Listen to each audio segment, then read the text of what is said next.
ওখানে আমরা ভিজিটে গিয়েছিলাম যেখানে গন্ডগোলটা হচ্ছে, ঘটনা হচ্ছে, ওখানে অলরেডি বোমাবাজি চলছে, আমাদের গাড়ি অলরেডি চলে গেছে।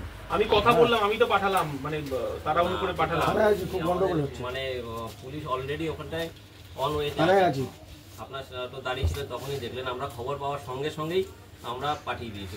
তো আপনারা দেখছেন না কেন? বিষয়টা একটা সামান্য বিষয়, সামান্য বিষয় না, যারা ভাঙচুর করেছে তারা যদি এক একজন অ্যারেস্ট হয় তাহলে তো ভাবে তারাই তো মারপিটটা করছে। আমাদের পুলিশ ওখানটায় যাচ্ছে, মানে গেছে অলরেডি, গিয়ে ওরা দেখুক নিশ্চয়ই সিচুয়েশন স্কুল মানে ঠিকঠাক হয়ে যাবে।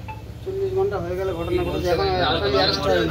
যারা আমাদের কাছে 5 মিনিট আগে খবর, না না, এখন তো আমরা কালকে এফআইআর করে আছে, কালকে এফআইআর করে দেওয়া হয়েছে, এখনো পর্যন্ত কোনো আসামি অ্যারেস্ট হয়নি, তারা ঘুরে তারা আবার অত্যাচার করছে ওখানে।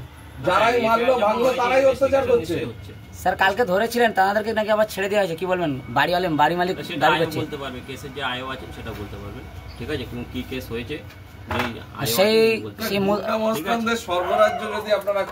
আসামিরা বলছেন এটা দিদির রাজ্যে, দিদির পুলিশ, আমরা দেখে নেবো, যদি আবার দ্বিতীয়বার কোনো নেতা কাতা আসে পাল্টা অ্যাকশন নেবে। কি বলবেন আপনার স্যার হিসেবে, কি বলবেন? যদি কোনো লিখিত অভিযোগ দেওয়ার থাকে আপনারা দিন, ঠিক আছে, আমরা অবশ্যই। অভিযোগ তো জমা পড়েছে না, আমার কাছে এখনো অবধি আসেনি। কালকেকার কমপ্লেন জমা পড়েনি? হ্যাঁ, কালকে কমপ্লেন করা হয়েছে, কেস হয়েছে, তুমি তো ঘর ভাঙচুর হয়েছে, তার জমা পড়েনি কপি? আমি দেখুন কালকের ডেটে কিছু রিসিভ আছে কালকের ডেটে, ঠিক আছে, এখনো পর্যন্ত আসামি অ্যারেস্ট হয়নি। লাভ হবে না বুঝতে পেরেছি, কিন্তু